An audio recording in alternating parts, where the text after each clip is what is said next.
Alphonse or Al Capone was the most notorious mobster of the 1920s to 30s, known for his constant use of bribery, murder, and bootlegging. He was born in Brooklyn, New York on January 17, 1899 to Italian immigrants Gabriele and Teresa Capone. As Capone grew up, he had troubles in school and he eventually dropped out of school in the 7th grade after fighting with his teachers. Later, Capone joined the James Street Gang, a juvenile version of the infamous Five Points gang that already existed in New York. Through his involvement in this gang, Capone began to interact with gang leader Johnny Torrio. Torrio began to play the role of Capone's mentor, teaching him the ways of organized crime. However, Capone still maintained legal jobs. He obtained his now famed nickname Scarface from one of his jobs. Later, on December 13, 1918, Al Capone married Mary Colon and they had one son together, Albert Francis Capone.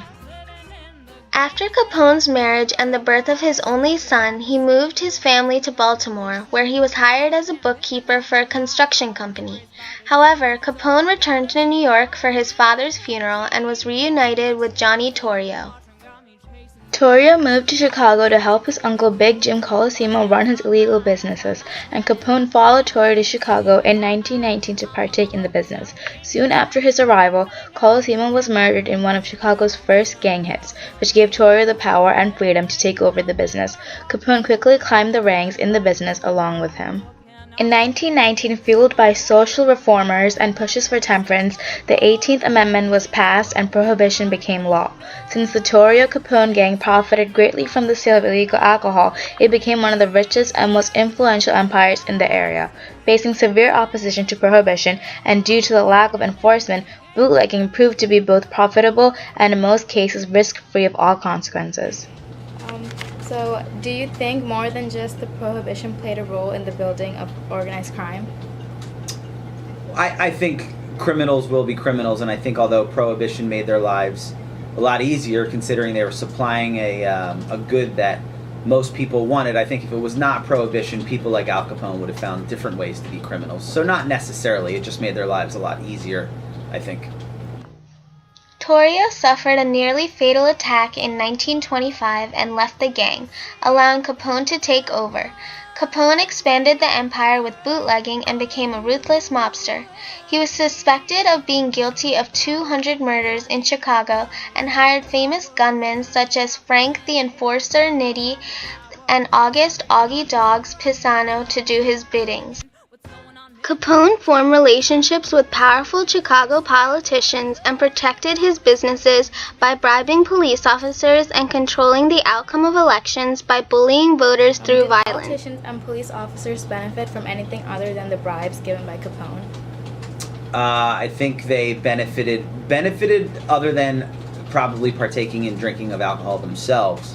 I would say probably not, but I think more relevant to that idea is that most Americans were still drinking during Prohibition, at least in the urban centers. So even many of the police officers that were seeking out these criminals, when they went home, they may have popped open a bottle of whiskey that night and had a drink of their own. So it shows kind of the complexity and some of the problems with Prohibition altogether. The numerous killings, the grand jury, and police investigations, and the failure to convict the perpetrators all created the image of a lawless city and made Capone the symbol of a lawless decade. He was known by his image as the perfect gangster with a heavy figure, tall stature, and a cigar hanging from his mouth. His public image grew increasingly popular with his attendance to racetracks and charitable activities. However, his role in the crime scene put his life at risk, and Capone often feared for his safety. The gang violence reached its height with the St. Valentine's Day Massacre in 1929. Capone and his partner McGurn targeted their rival Bugs Moran and disguised their men as police officers to raid a garage where they were selling alcohol. The men shot 7 of Moran's gang and none were found guilty. Capone's role in the massacre garnered him attention from the president, who demanded an end to the crime scene. An attack on Capone was planned and led by Elliot Ness and his squad called the Untouchables.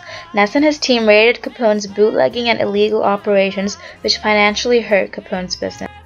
Other federal agents also found evidence against Capone of tax evasion, and in October of 1931, Capone was convicted and sent to prison for 11 years in Georgia.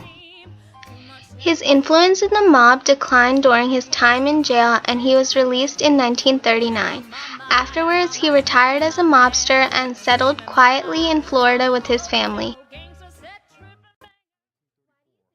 Consider Capone to be the most notorious criminal of his time out of the many other criminals and mobsters of that day and age. I think the folklore that goes along with his story, kind of the Hollywood element to the whole thing. He had a scar on his face, which is why they called him Scarface. He was also funny. He was charismatic. Newspaper reporters tended to like him because he could always give them a good quote. And he was smart, as tough and as ugly as some of the things were that he did. He was also a ruthless but yet successful business person.